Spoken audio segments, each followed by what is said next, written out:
The Brotherhood of Steel was never meant to rule the wasteland. It was meant to outlast it, and for a time it did exactly that. While nations burned, while governments collapsed, while knowledge was reduced to rumor and superstition, the Brotherhood endured, sealed behind sealed doors, guarded by doctrine, and preserving what remained of the old world. But survival is not the same thing as relevance, and the Brotherhood's greatest failure was not losing a war or suffering a defeat at the hands of a rival faction. It was surviving too well. Because the that emerged on the West Coast did not collapse under pressure. It hardened. To understand why the West Coast Brotherhood declined, you have to understand what the Brotherhood was originally built for. The Brotherhood of Steel was founded in the final days before the Great War by Captain Roger Maxson. After the discovery that the United States government had authorized human experimentation with the forced evolutionary virus at Mariposa, Maxson's mutiny was not political. It was moral. He rejected the idea that technological progress justified unlimited cruelty. He understood something most people did not realize until it was too late. Humanity's greatest ignorance is that it has knowledge without restraint. So the Brotherhood was convinced they were guardians, not conquerors. Not saviors, but simply stewards. They had knights to recover technology and scribes to preserve it, and a codex to ensure it was never used recklessly again. At its core, the Brotherhood was meant to protect humanity from itself, until humanity was ready to inherit the past again. And that distinction matters, because the Brotherhood was never supposed to become a closed system. In the Brotherhood's earliest years, this philosophy was flexible. They recruited broadly. They defended the civilians, and they traded technology very carefully. And they believed, as Roger Maxson himself stated, that the Brotherhood needed the rest of the wasteland. The plan was never isolation forever.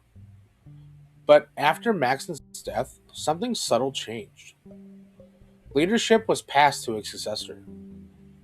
Men who inherited the Codex, but they didn't inherit his humanity. By the early 2100s, recruitment slowed. By 2141, outside recruitment had ended entirely, and the Brotherhood began to interpret stewardship as ownership. Technology was no longer something that one day returned to humanity. It became something to withhold from it. On paper, the Brotherhood remained powerful. They possessed advanced weaponry. They maintained their power armor. And they preserved scientific knowledge that no other faction could rival. But power without feedback decays. As the wasteland evolved, settlements growing, economies forming, governments emerging, the Brotherhood did not adapt its mission to changing world. Instead, it doubled down. The Codex became sacred. Roger Maxson became a myth. The doctrine hardened into dogma. By the late 23rd century, many initiates no longer knew who Maxson truly was, only what the Codex demanded. The Brotherhood did not notice the danger, because from inside the bunker, nothing looked wrong.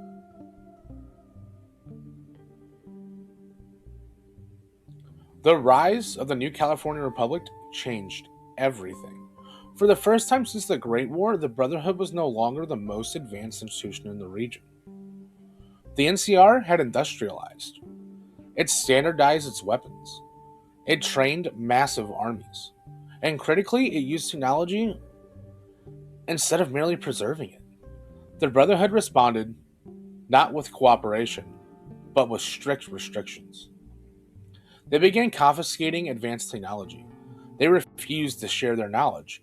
They positioned themselves as arbiters of who deserved power. This was not what the NCR was built for, and it was not what the wasteland tolerated. The result was inevitable. The NCR Brotherhood War did not happen because the Brotherhood was weak. It happened because the Brotherhood had no answer for a world that no longer needed guardians. The war devastated the West Coast Brotherhood. Bunkers were destroyed, their supply lines collapsed, and manpower dwindled. And instead of reassessing doctrine, the Brotherhood retreated further inwards. Chapters like the Mojave completely sealed themselves underground. Recruitment ceased entirely. Operations became reactive and not strategic. The Brotherhood survived, but it stopped shaping the world. And in the wasteland, irrelevance is just a slower form of death.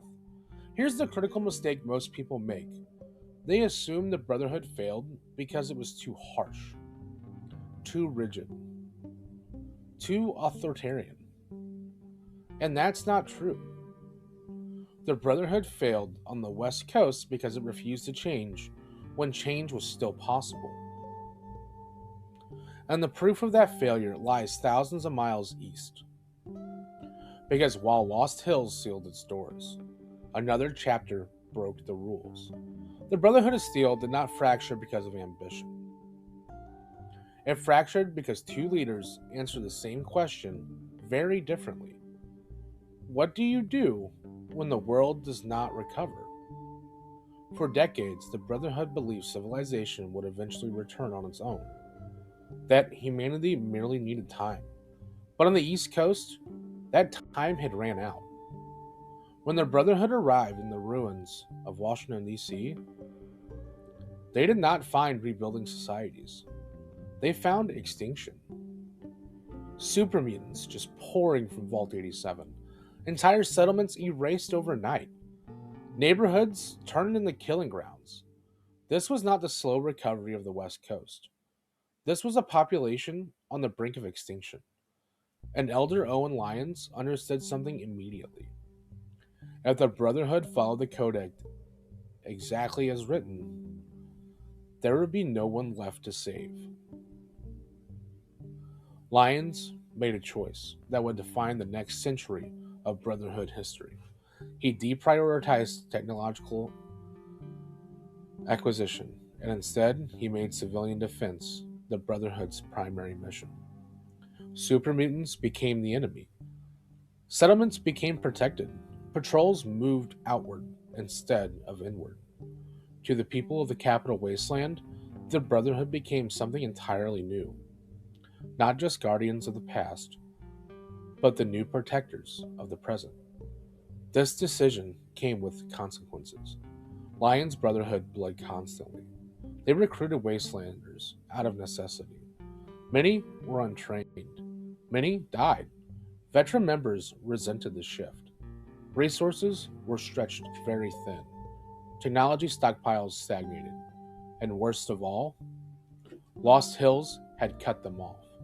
No reinforcements, no supplies, and no recognition.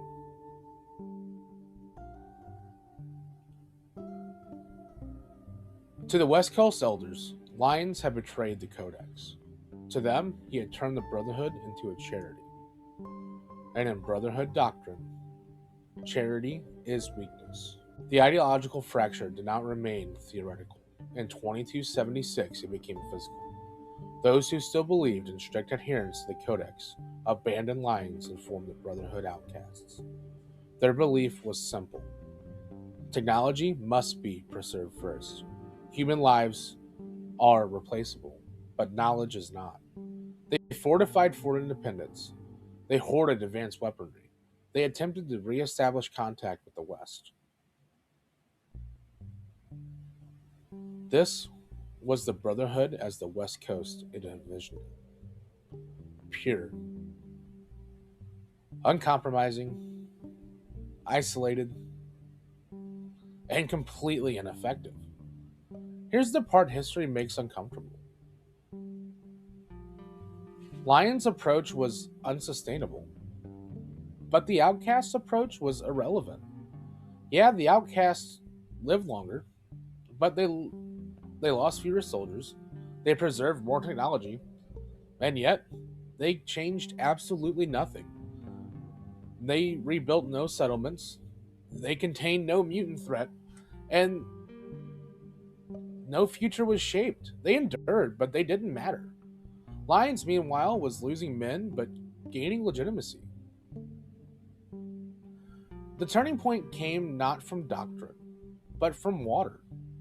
Project Purity, the Jefferson Memorial water purifier, represented something the Brotherhood had never controlled before: a resource that mattered to everyone, When the Enclave seized it, Lyons faced a decision: retreat to the bunker or commit to war fully.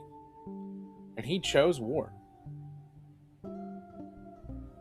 With the activation of Liberty Prime, the Brotherhood shattered the Enclave's hold on the capital wasteland. And when the water purifier came online, the water was not hoarded. It was given freely. This single act did more for the Brotherhood's influence than centuries of isolation ever did. For the first time since the Great War, the Brotherhood was not feared. It was welcomed. Caravans were protected. Settlements had stabilized. And trade routes, they were reopened. People didn't care about the codex. They cared that their children had clean water. This was something that Lost Hills never could understand. Power does not come from what you control. It comes from what people believe you provide. Lyons would not live to see the Brotherhood's transformation completed. His chapter remained overstretched. Resources remained scarce. Losses mounted. And yet, something irreversible had happened. The Brotherhood had learned how to exist among humanity again. And they didn't learn to live above it. They never sealed it away, but they embedded within it. Arthur Maxson grew up watching this conflict. He saw Lyons' compassion, and he saw the outcast's discipline. He saw the cost of both extremes.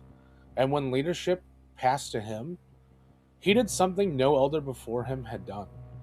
He reconciled the schism, not by choosing one side, but by forging something new. The West Coast Brotherhood died because it refused to change. Lyons' Brotherhood nearly died because it changed too much. Arthur Maxson would survive because he learned when to do both, and in doing so, the Brotherhood would stop being an order, and they would start becoming a nation.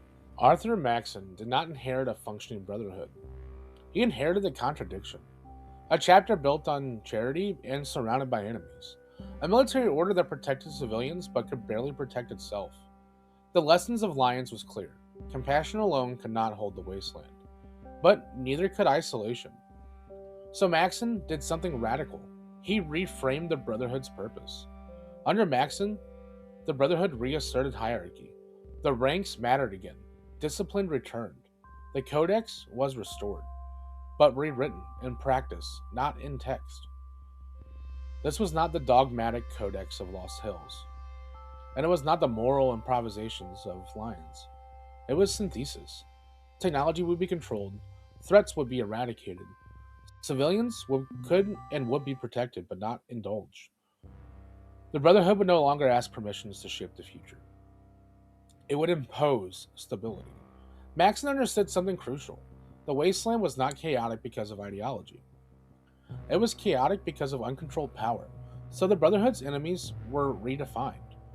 They weren't nations, they weren't beliefs. They were existential threats.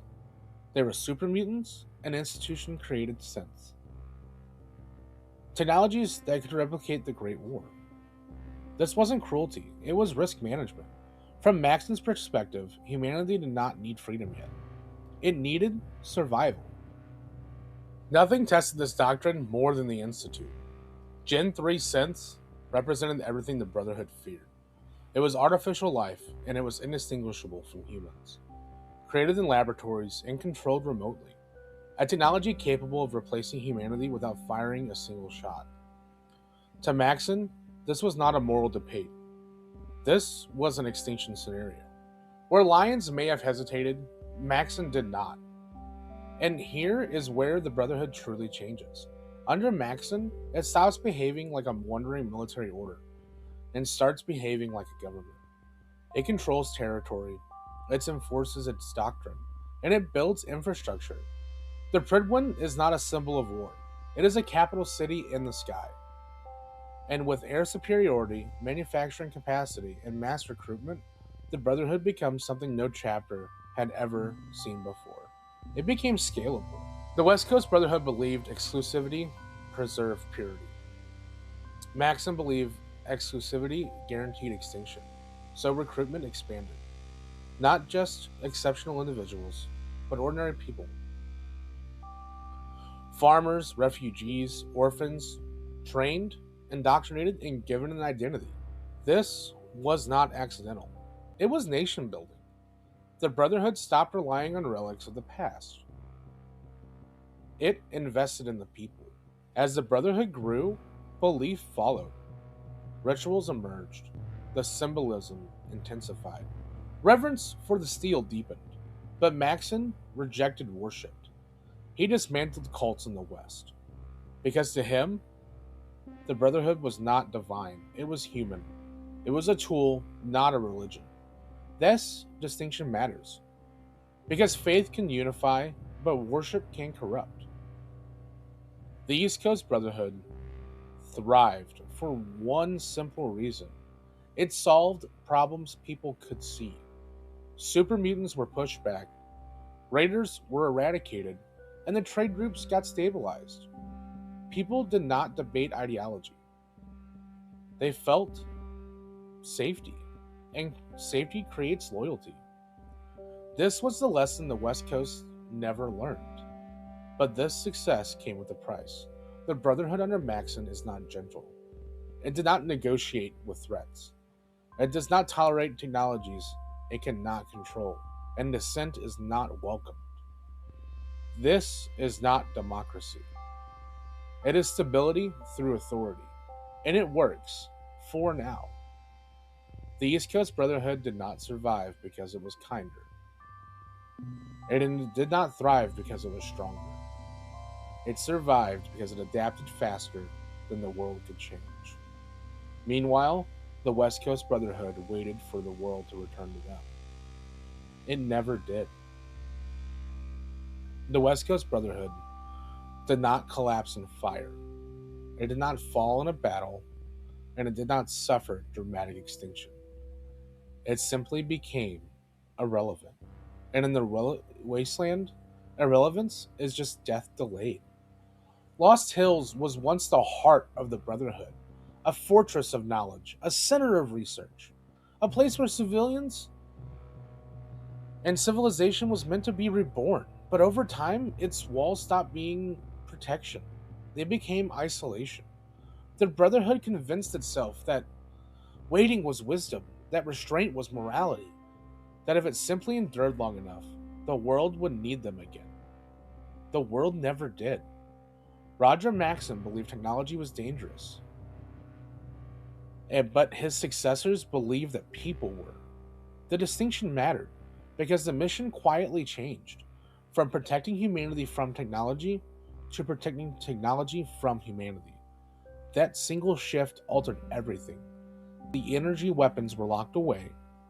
The power armor became sacred. Knowledge became privilege, and slowly the Brotherhood stopped teaching civilizations how to rise and began preparing to inherit the ruins. As the NCR expanded, the Brotherhood had a choice: adapt or entrench. They chose purity. The Codex became immutable. Interpretation became heresy. Compromise became betrayal. Not because the Codex demanded it, but because fear did. The fear of losing their identity, the fear of becoming obsolete, and the fear of admitting the wasteland had changed. The New California Republic did what the Brotherhood couldn't do. It scaled. It industrialized. It accepted inefficiency in exchange for numbers. Where the Brotherhood deployed knights, the NCR deployed armies. Where the Brotherhood crafted weapons by hand, the NCR could mass produce them. And slowly, the East Coast Brotherhood realized something horrifying. They were no longer the most powerful force in the region. They were just the most advanced. And that was no longer enough. The NCR Brotherhood War was not lost because of inferior technology. It was lost because of economics. The Brotherhood could win battles, but the NCR could replace their losses. The Brotherhood guarded centuries-old stockpiles. The NCR manufactured tomorrow's weapons today. Attrition favors populations, and the Brotherhood had none. So the bunkers fell, the outposts vanished, and the chapters went dark. Hidden Valley is not a stronghold. It is a tomb, a bunker filled with survivors whose mistake, survival for success. They did not recruit, they did not expand, they did not shape the future. They wait. They're not wrong, they are simply too late. The East Coast Brotherhood committed the ultimate heresy. It changed. It recruited outsiders. It accepted cultural dilution. It allowed doctrine to blend, and in doing so, it preserved something more important than purity: relevance. The East did not wait for the world to need them. It made itself unavoidable. Roger Maxson once said the Brotherhood would be the catalyst for civilization's rebirth. He was right, just not in the way he imagined, because the Brotherhood that fulfilled his prophecy was not the one that guarded his words. It was the one that had interpreted his intent. Institutions do not die when they are defeated. They die when they believe survival is the same as purpose. The West Coast Brotherhood survived the apocalypse, but refused to survive the future. The East Coast Brotherhood understood something brutal. The wasteland does not reward ideals. It rewards adaptation. Steel does not preserve itself by staying pure. It rusts. It must be reforged. Again, again, and again. Now, if you enjoyed this breakdown, subscribe to the Hyperfix Hub, because Fallout isn't about the factions. It's about what happens when people believe the world should stay the same way it was, instead of becoming what it needs to be to survive. Now, go ahead and comment down below.